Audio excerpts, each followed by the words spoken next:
Hello, good morning everyone. I'm here with another session of chapter 4, class 6 social science, right? तो अभी तक हमने कुछ इंट्रोडक्शन पढ़ लिया था इसका। उसके बाद अब हम थोड़ा सा आगे बढ़ने वाले हैं इस चैप्टर के साथ। आई होप आप लोग सभी रिवीजन करके आए होंगे और जो भी आपके डाउट्स हैं वो आप पूछ रहे हैं और सारे क्लियर हो गए होंगे। और आपको बोला था मैंने कि जो इम्पोर्टेंट टर्म्स हैं उन्हें भी आप रेगुलर रिवाइज कर रहे होंगे और हैबिचुअल हो जाइएगा उन टर्म्स के साथ, ठीक है?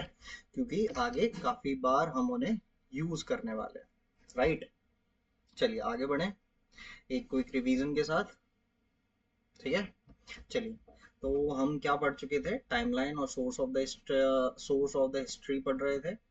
और इसके बाद हम क्या देखने वाले हैं? हमने EH कार के बारे में जाना था, कुछ जो उन्होंने कहा था वो पढ़ा था।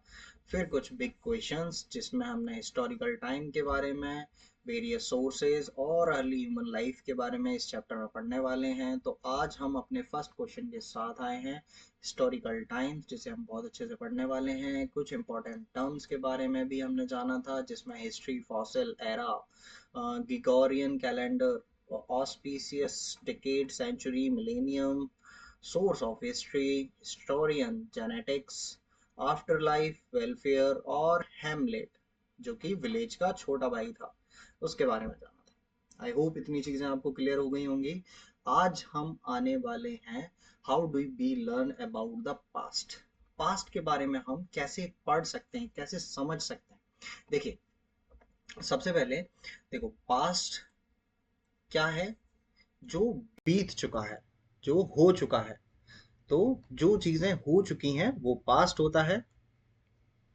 और उसके अलावा प्रेजेंट, जो चीजें हो रही हैं presently, you are taking my class, और आप जो भी काम आज कर रहे हैं वो प्रेजेंट है। एंड द फ्यूचर,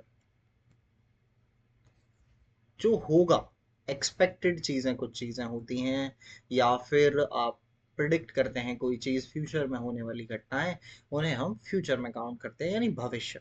ठीक है? तो अब हमारा टास्क ये है पास्ट को प्रेजेंट से रिलेट करके पढ़ना।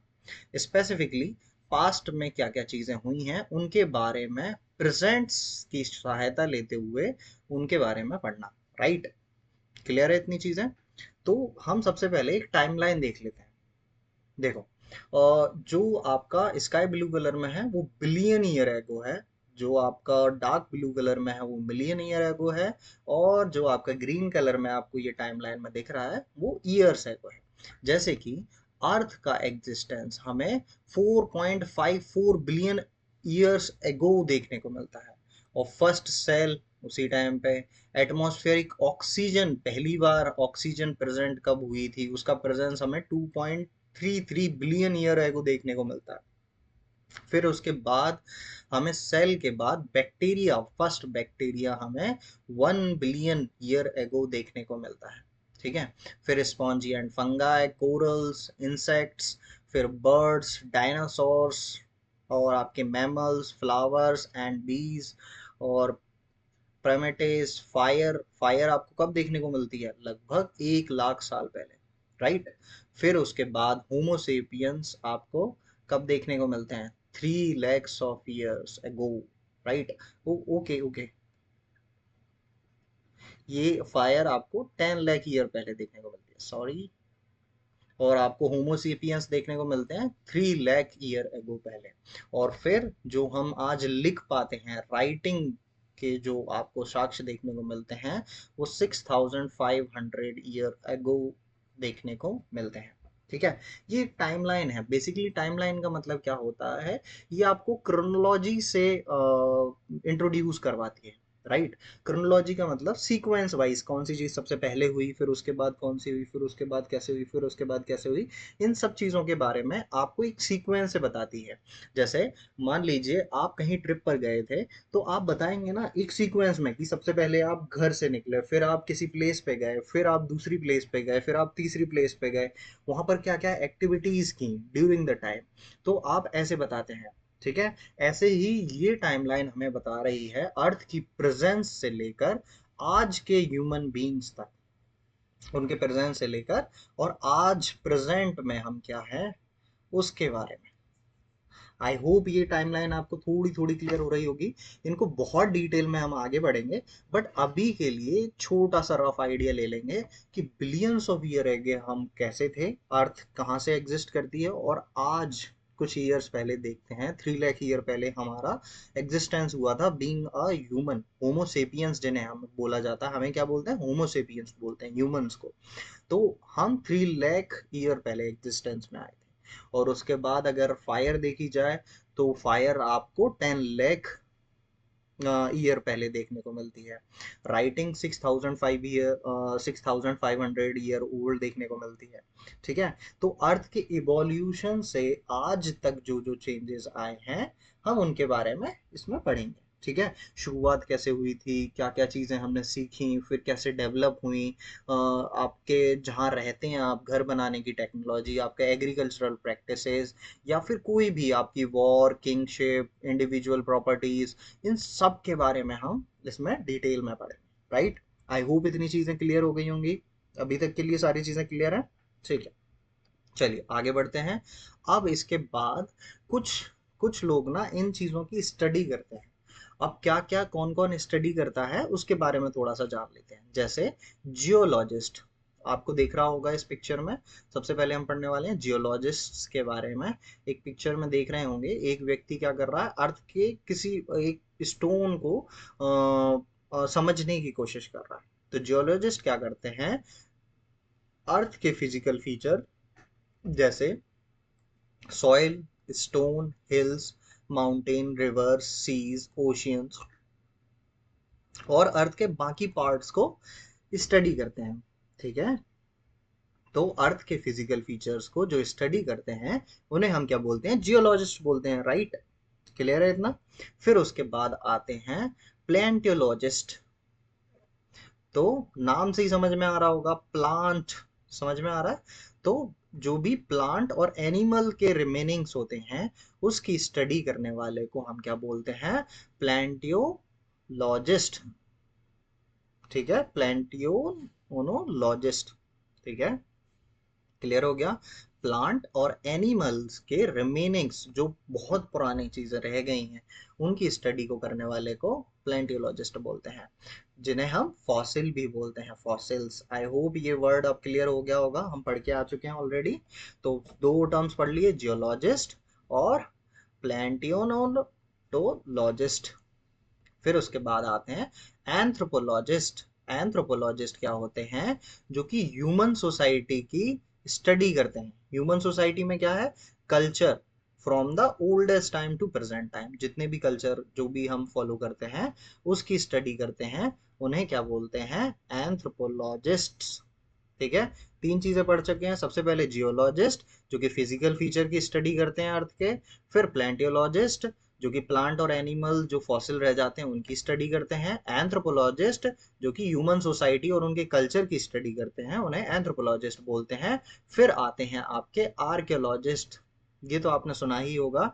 आर्कियोलॉजिस्ट क्या स्टडी करते हैं, जितने भी पुरानी चीजें हैं उन्हें खोद कर remainings that people, plant, animal left behind, such as tools, pots, beds, figures, toys, bones, teeth, animal, human, burnt grains, part of houses of bricks, among others। ये सारी चीजों की स्टडी आर्कियोलॉजिस्ट करते हैं। बेसिकली अगर कहीं पर खुदाई हो रही है और वहां से कोई भी मटेरियल निकल कर आता है, चाहे वो आपके प्लांट के रिमेनिंग हो, एनिमल के रिमेनिंग हो, उनके टीथ्स हो, पॉट्स हो, पॉटरी हो, या कोई फिगर आपको देखने को मिल जाता है, बोन्स या टॉयज या कोई भी चीज देखने को मिल जाती है, उनकी स्टडी कौन करते हैं, आर्कियोलॉजिस्ट। ठीक है, क्लियर हो गया। तो सबसे पहले पढ़ा जियोलॉजिस्ट, जो कि अर्थ के फिजिकल फीचर की स्टडी करते हैं। प्लांटोलॉजिस्ट, प्लांट और एनिमल के फॉसिल्स की स्टडी करते हैं। और एंथ्रोपोलॉजिस्ट, ह्यूमन सोसाइटी और कल्चर की स्टडी करते हैं। आर्कियोलॉजिस्ट, जो कि पुराने जितने भी खुदाई के दौरान जितने भी रिमेनिंग्स मिलते हैं उन सब की स्टडी करते हैं। उसके अलावा आ जाते हैं एपिग्राफिस्ट। एपिग्राफिस्ट क्या होते हैं बच्चों? जो कि इंस्क्रिप्शंस की स्टडी करते हैं। इंस्क्रिप्शन ये आपको दिख रहा होगा, पत्थर पे कुछ लिखा हुआ है, राइट? तो ये इन्हें क्या बोला जाता है? इंस्क्रिप्शन बोला जाता है। अगर पत्थर पर कोई चीज या सॉलिड चीज पर कोई चीज लिखी जा रही है, उसे हम क्या बोलते हैं? इंस्क्रिप्शन। तो ये डिफरेंट डिफरेंट लैंग्वेजेस में हो सकते हैं। इनकी स्टडी करने वाले को एपिग्राफिस्ट बोलते हैं। क्या बोलते हैं? एपिग्राफिस्ट। आई होप ये क्लियर हो गया होगा।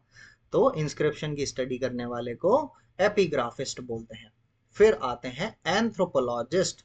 एंथ्रोपोलॉजिस्ट क्या? ह्यूमन सोसाइटी और उनके कल्चर को स्टडी करते हैं, एंथ्रोपोलॉजिस्ट बोलते हैं। आई होप अपन देख चुके हैं ये एंथ्रोपोलॉजिस्ट। ठीक है, तो यहां तक क्लियर हो गया होगा।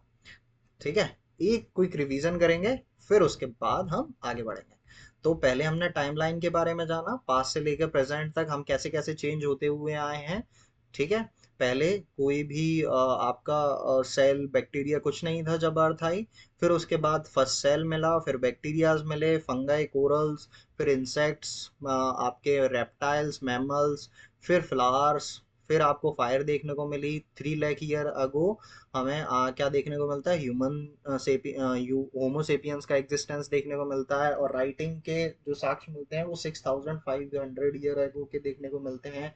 फिर हमने जाना कुछ टर्मिनोलॉजीज के बारे में, जो कि सबसे पहले जियोलॉजिस्ट के बारे में पढ़ा। जियोलॉजिस्ट कौन होते हैं? जो कि अर्थ के फिजिकल फीचर की स्टडी करते हैं, जैसे सॉइल, स्टोन और hills, mountain, river, seas, oceans, तो उन्हें जियोलॉजिस्ट बोलते हैं। फिर उसके बाद हम आए प्लांटोलॉजिस्ट पे, जो कि प्लांट और एनिमल के रिमेनिंग्स की स्टडी करते हैं, उसे प्लांटोलॉजिस्ट बोलते हैं। फिर एंथ्रोपोलॉजिस्ट, जो कि ह्यूमन सोसाइटी और कल्चर जो कि पुराने टाइम से अभी तक एग्जिस्ट करते हैं उनकी स्टडी करते हैं, या फिर जो जा चुके हैं उनकी भी स्टडी करते हैं। आर्कोलॉजिस्ट, खुदाई के दौरान जितनी भी चीज़ें मिलती हैं, कहीं पर खुदाई की जा रही है और वहाँ से टॉयज, पॉट्स, फिगर्स और bones, teeth, animal, human, burnt grains, ऐसी कोई भी चीज़ मिलती है या पुराने घर देखने को मिलते हैं, उनकी स्टडी करते हैं कि वो कितने पुराने हैं, कैसे बनाए गए होंगे। ठीक है, एपिग्राफिस्ट, जो कि एंशियंट इंस्क्रिप्शंस की स्टडी करते हैं। इंस्क्रिप्शन बताया ना मैंने अभी आपको, शायद मैंने कल की क्लास में पूछा भी था आपसे। तो इंस्क्रिप्शंस, जो कि पत्थर पे ऐसे कुछ लिखा जाता है जो कि परमानेंट हो जाता है, उसे हम एपिग्राफिस्ट बोलते हैं, जो इनकी स्टडी करते हैं। ठीक है, फिर उसके बाद आते हैं एंथ्रोपोलॉजिस्ट, हम पढ़ चुके हैं ऑलरेडी। ह्यूमन सोसाइटी और उनके कल्चर की स्टडी करते हैं। ठीक है, क्लियर हो गया। फिर उसके बाद आते हैं how is time measured in history.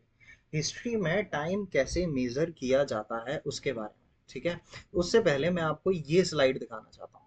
ठीक है, टाइम, एक चीज हमेशा मान के चलेंगे कि टाइम नेवर बी जीरो। ऐसा नहीं हुआ कि यहाँ कुछ और ईयर चल रहा था, फिर यहाँ जीरो हो गया, फिर वो चला, फिर ऐसा नहीं होता। ठीक है, तो टाइम नेवर बी जीरो। जब भी आप टाइम कैलकुलेट करेंगे तो -1 कर देंगे। मान लीजिए आपको बिफोर जीसस, ओके, सबसे पहले हम आते हैं बीसी, बीसीई, एडी और सीई, इनको समझ लेते हैं। तो हम जब टाइम को according to our Gregorian calendar हम जब पढ़ते हैं, तो टाइम को जीसस क्राइस्ट के बर्थ से जानते हैं। मान लीजिए कि यहाँ पर जीसस क्राइस्ट का बर्थ हुआ, तो जीसस क्राइस्ट के बर्थ से पहले हम क्या बोलते हैं? Before Christ. ठीक है, क्लियर है इतना? अगर उनके बर्थ से पहले कोई चीज हुई है, मान लीजिए गौतम बुद्ध का बर्थ हुआ था 560 ईयर बीसी, मतलब जब जीसस क्राइस्ट पैदा हुए थे उसके 560 साल पहले गौतम बुद्ध का बर्थ हुआ था, गौतम बुद्ध का जन्म हुआ था। ठीक है, तो हम बीसी यूज करते हैं। और अगर इसके बाद कोई इंसिडेंस हो रहा है तो उसे एडी में काउंट किया जाता है, जिसका फुल फॉर्म होता है एनो डोमिनी। ठीक है, आई होप ये दोनों चीजें की क्लियर हो गई होंगी। BC which means before Christ, AD means Anno Domini Jesus Christ के जन्म के बाद वाला इंसिडेंट, ठीक है।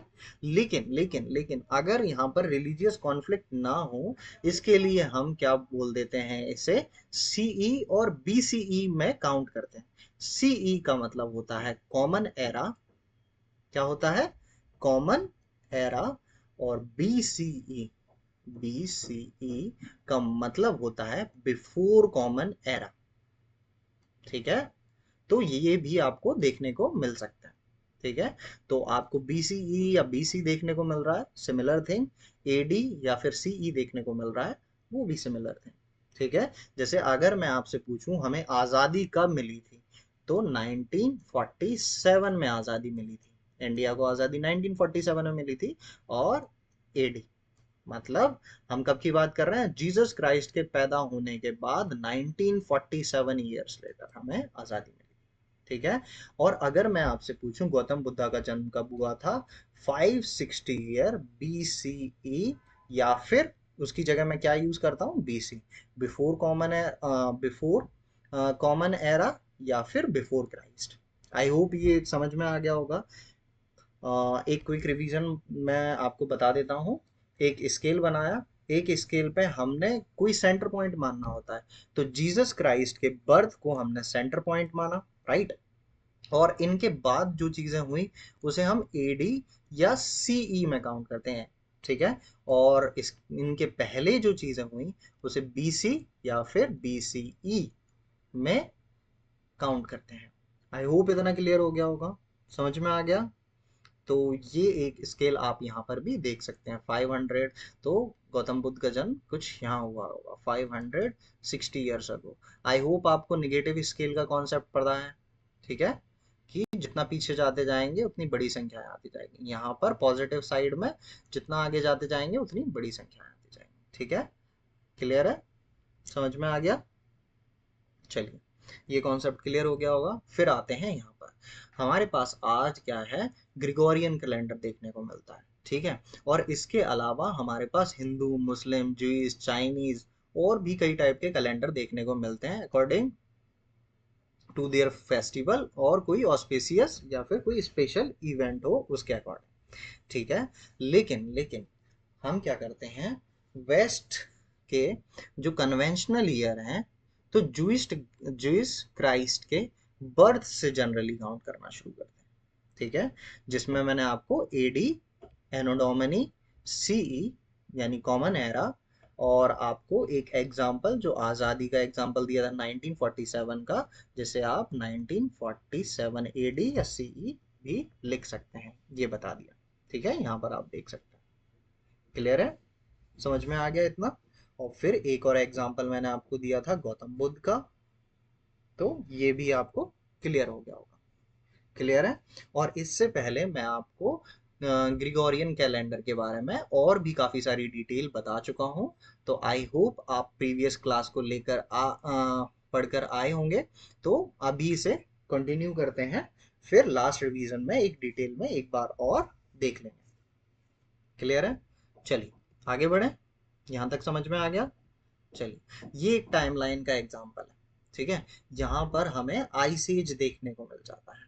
First example of rock art in the world, rock art का पहला एग्जांपल हमें 40,000 ईयर बीसीई में देखने को मिलता है, ठीक है, क्लियर है।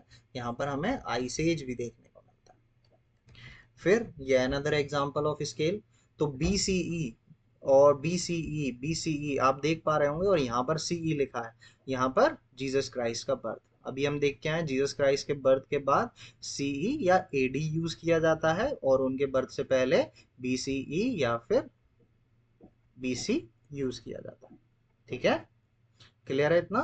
तो कुछ एग्जांपल देख लेते हैं। आज हम यहाँ पर हैं 2000 years later, like we are in 2025 right now, जब मैं ये लेक्चर रिकॉर्ड कर रहा हूँ, तो हम यहाँ पर हैं।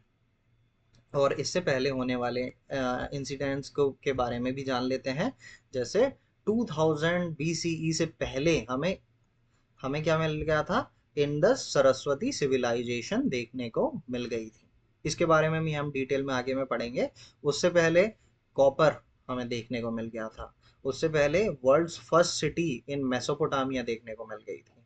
फिर हमें उससे पहले 6000 ईयर एगो हमें, sorry not right now 6000 year ago, अगर मैं 6000 ईयर एगो बोलता हूँ तो 2000 ईयर ये, 2000 ईयर ये, और आपके 2000 ईयर यहाँ पर कहीं यहाँ पहुंच जाऊंगा मैं, तो 6000 ईयर एगो नहीं बोल सकता। अगर मैं आज से इसे काउंट करना चाहूँ तो 6000 प्लस 2000 और प्लस 1 ईयर भी मुझे इसमें ऐड करना पड़ेगा।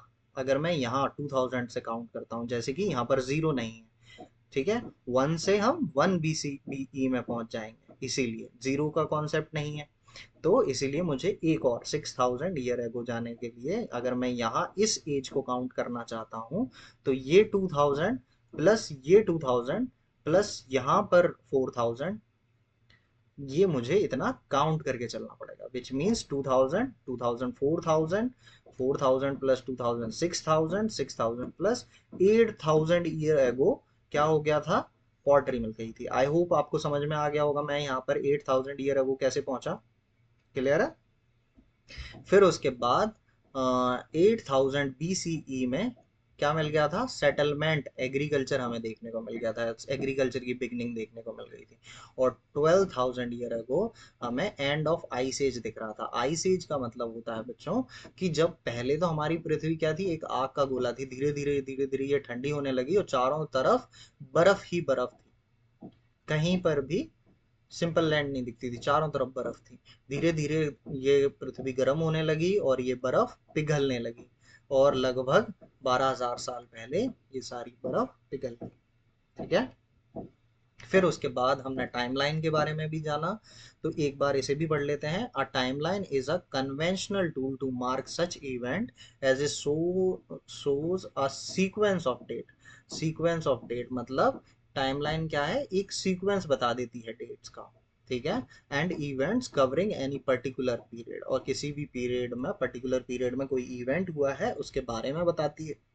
It runs from the beginning of humanity, humanity की बिगनिंग से आज तक हम ये काउंट करते हुए चले आ रहे हैं, जिसमें हम कुछ इंपॉर्टेंट लैंडमार्क चीजें देखते हैं। ठीक है। और टाइमलाइन क्या करती है, हमें समझने में मदद करती है। क्या चीज समझने में मदद करती है, हिस्टोरिकल इवेंट्स जो हुए हैं उन्हें, हिस्टोरिकल इवेंट्स को समझने में मदद कौन करता है, हमारी टाइमलाइन करती है कि कोई चीज कब हुई होगी।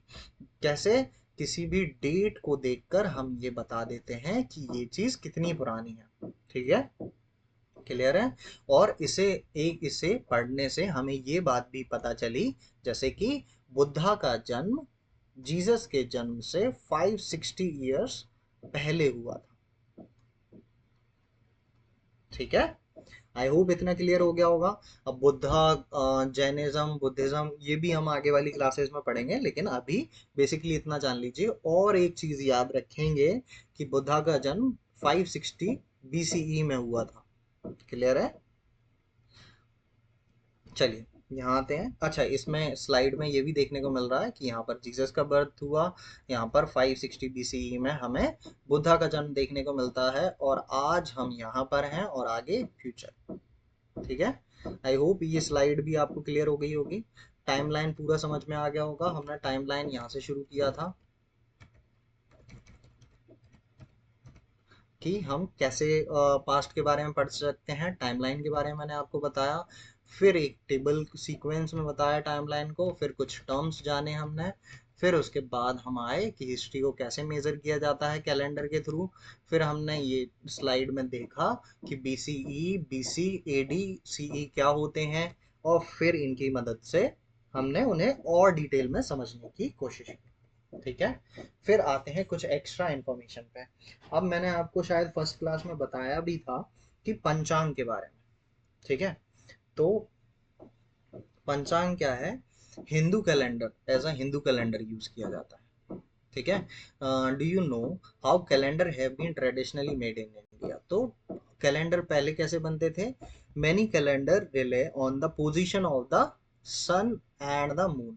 तो कैलेंडर का जो बनाने का तरीका था वो किस पे बेस्ड था, सन और आपके मून की पोजीशन में। तो इन दोनों चीजों पे कैलेंडर बनाने का तरीका बेस्ड था कि उनकी पोजीशन क्या है, उस हिसाब से हम क्या बताते थे कि कोई भी एस्ट्रोनॉमिकल यूनिट, कोई भी चीज होने वाली है वो कब होगी, कहाँ होगी, कैसे होगी, ये सारी चीजें बताते थे। जैसे चंद्र ग्रहण, सूर्य ग्रहण यानी सोलर इक्लिप्स और लूनर इक्लिप्स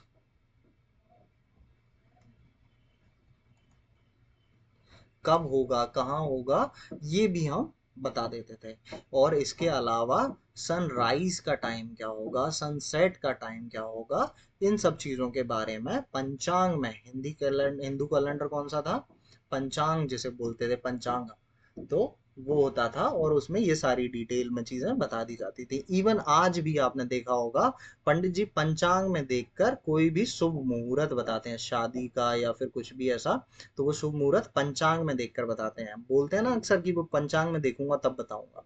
पंचांग which still widely used in India also give weather prediction, years, date, timing, festival and more. तो पंचांग को देखकर वेदर प्रिडिक्शन भी की जाती है और कोई भी फेस्टिवल का समय भी बताया जाता है। ठीक है, तो ये सारी इंपॉर्टेंस थी पंचांग की। ठीक है, इसके बारे में हमने जाना।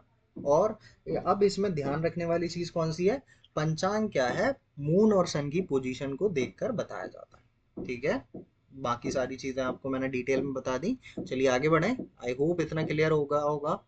अब हिस्ट्री के सोर्स क्या क्या होते हैं उनके बारे में जान लें। टाइमलाइन अब पूरा क्लियर हो गया।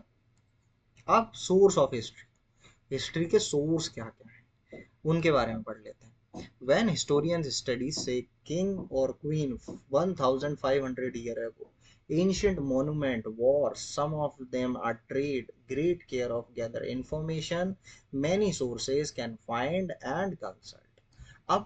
अब हम एक एग्जांपल लेते हैं कि कोई एक राजा था या रानी थी, वो 1500 साल पहले राज करते थे। तो आपको ये भी तो पता है ना कि ये राजा रानी, इन्होंने एक महल बनाया होगा।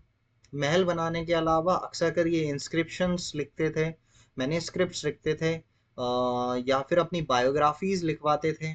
और इन सब चीज़ों से हम क्या करते हैं, इनके बारे में जानने की कोशिश करते हैं। ये एक पजल टाइप सिस्टम है, मतलब डिफरेंट डिफरेंट प्रूफ्स मिलते जाते हैं और हम इन्हें, इन कड़ियों को एक साथ जोड़ते हुए एक स्टोरी बना पाते हैं। ठीक है, कुछ कभी कभी प्रेजेंट टेल्स होती हैं, जैसे मान लीजिए आपके दादाजी के दादाजी के दादाजी के दादाजी के दादाजी के दादाजी के समय कोई राजा रहा होगा, उन्होंने कोई स्टोरी अपने बच्चे को सुनाई, उसने अपने बच्चे को सुनाई, उन्होंने अपने बच्चे को सुनाई, उन्होंने अपने बच्चे को सुनाई, ऐसे आप तक कोई स्टोरी पहुंची।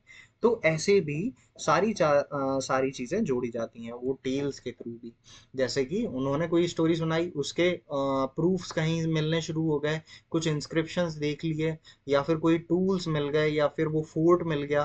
तो ऐसे ऐसे करके कुछ स्टोरीज ऐसे बनाई जाती हैं। आई होप उन्हें रिक्रिएट किया जाता है। ठीक है, समझ में आ गया। और इसके अलावा कुछ हम आर्कियोलॉजिस्ट के बारे में, एपिग्राफिस्ट के बारे में, एंथ्रोपोलॉजिस्ट के बारे में, इन सब के बारे में भी पढ़ के आए हैं, जो ये सारी चीज़ों को बाइफरकेट, अलग अलग करके थोड़ा सा और समझने में हमारी मदद करते हैं विद द हिस्टोरिकल प्रूफ्स। ठीक है, समझ में आ गया। जैसे एग्जाम्पल के लिए एंशियंट क्लाइमेट कैसा था, chemical studies for excavated material and studies of the genetics of the ancient people help provide fresh insights which supplement the more usual source. And when historians study the recent history, which usually means the last 2 or 3 centuries, another source of newspaper, last few decades, electronic media, electric television, internet can also be consulted। तो इन सब चीज़ों में भी हमें देखने को मिलता है, जैसे कि मैंने आपको ऊपर समझाया टेल्स के, या फिर पुराना क्लाइमेट कैसा था, एक्सकेवरेट करके कुछ मटेरियल मिलाए जा रहे हैं, खुदाई करके कुछ चीज़ें मिल रही हैं, उनकी स्टडी करके, जेनेटिक्स देखकर, या फिर कोई भी आपको टूल्स देखने को मिलता है, या फिर ज़्यादा पुरानी बात नहीं है तो न्यूज़पेपर, इलेक्ट्रॉनिक मीडिया के थ्रू। तो ऐसे ऐसे करके हमें काफ़ी सारी चीज़ें ढूंढने पर मिल जाती हैं और देख पाते हैं। आई होप इतनी सारी चीज़ें क्लियर हो गई होंगी। तो सोर्स ऑफ हिस्ट्री समझ में आया होगा। और आपका इंट्रोडक्शन जब क्लास ली थी उसमें भी मैंने डिटेल में ये सारी चीज़ें बताई। क्लियर है, चलिए अब कुछ सोर्स ऑफ हिस्ट्री, अब थोड़ा सा डिटेल में जान लेते हैं कि सोर्स ऑफ हिस्ट्री और कहाँ कहाँ से देखने को मिलते हैं। पहला ओरल सोर्स। ओरल कैसा होता है? जेनोलॉजिकल या फिर फोकलोरीज, मतलब जेनेटिक्स के थ्रू जीन्स में आपको देखने को मिल जाता है, या फिर फोक स्टोरीज, फोक लोरीज आपने देखी होंगी, जहाँ पर शास्त्रीय गीत या फिर लोकगीत जहाँ पर गाए जाते हैं, या फिर आपके नाटक वगैरह होते हैं, उनमें भी देखने को मिल जाता है। फिर लिटरेरी सोर्सेज। लिटरेरी सोर्स में इंडियन लिटरेरी और लिटरेचर और फॉरेन अकाउंट्स आपको देखने को मिलते हैं। जैसे इंडियन लिटरेचर में वेदास और इतिहास में देखने को मिलता है, पोएम और प्लेज में देखने को मिलता है, हिस्टोरिकल टेक्स्ट में देखने को मिलता है, कलेक्शन ऑफ स्टोरीज में देखने को मिलता है, साइंटिफिक एंड टेक्नोलॉजिकल टेक्स्ट में देखने को मिलता है। तो ये इंडियन लिटरेचर से रिलेटेड है। फॉरेन अकाउंट जैसे कुछ ट्रेवलर्स जो घूमते घामते हमारे पास आए, या फिर कुछ मैसेज लेकर आए, या किसी राजा से मिलने आए, उनके थ्रू भी हमें देखने को मिलता है। और हिस्टोरिकल क्रोनोलॉजी क्रॉनिकल्स के थ्रू भी देखने को मिलता है। फिर आर्टिस्टिक सोर्स भी होते हैं, कुछ पेंटिंग देखने को मिल गई, इंस्क्रिप्शन, स्कल्पचर, पैनल्स, ये सारी चीज़ों से भी आपको पता चलता है। उसके अलावा आपके होते हैं आर्कोलॉजिकल सोर्सेज। आर्कोलॉजिकल सोर्सेज में आपके इंस्क्रिप्शंस होते हैं, जैसे कॉइन्स हो गए, आपके कॉपर प्लेट्स हो गई, मैन्यूस्क्रिप्ट्स हो गए, ये सारी चीज़ें। फिर स्ट्रक्चर देखने को मिल जाते हैं, कुछ मॉन्यूमेंट्स या माउंट्स। फिर एक्सकवेशन, जो खुदाई हम करते हैं, ह्यूमन, एनिमल, प्लांट रिमेन्स, जो उनके रिमेन्स रह जाते हैं वो। टूल्स और वेपन के रिमेन्स हमें देखने को मिल जाते हैं। आपको वो दिल्ली का नेशनल म्यूजियम के बारे में बताया था ना मैंने, वहां पर आपको ये सारी चीज़ों के कुछ ना कुछ एग्जाम्पल देखने को मिल जाते हैं। फिगर्स और ऑर्नामेंट, पॉटरी, हैबिटेशंस और बुरियल्स बरियल्स के बारे में आपको देखने को मिल जाता है। आई होप इतनी चीज़ें क्लियर हो गई होंगी सोर्सेज ऑफ हिस्ट्री के बारे में। फिर बिगिनिंग ऑफ ह्यूमन हिस्ट्री। इससे शुरू करने से पहले हम क्या करेंगे, एक क्विक रिवीजन करेंगे, उसके बाद हम आएंगे आगे। ठीक है, तो शुरू से आ जाते हैं हम। तो इस एक मिनट गिव मी अ सेक।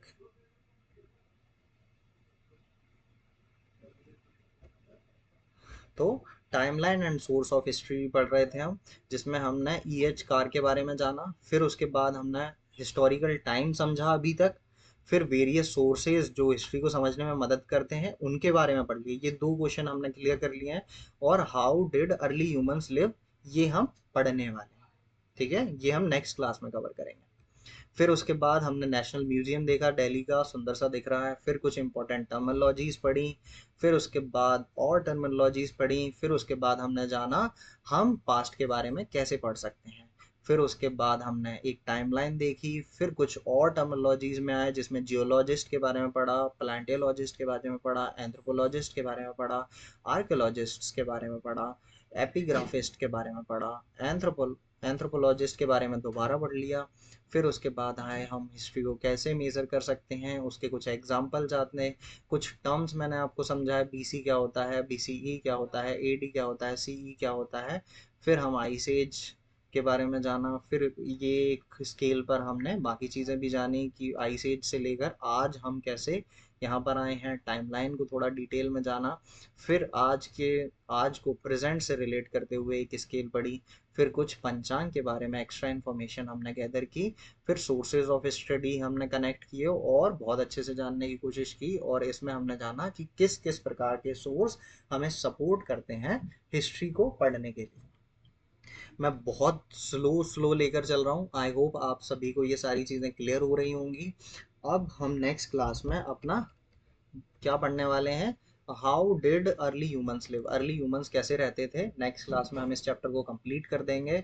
और प्लीज़ लाइक, शेयर, सब्सक्राइब, और इसके अलावा जो भी आपके डाउट्स हैं please let me know in comment section, और WhatsApp, Telegram, wherever you are comfortable, आप मुझसे पूछ सकते हैं। और इसके अलावा अगर आप कुछ और ऐड करवाना चाहते हैं, या फिर कुछ और चेंजेस चाहते हैं इसमें, तो वो भी आप बता सकते हैं। इन लास्ट, सब्सक्राइब एंड जय हिंद, जय भारत, और कीप रिवाइजिंग।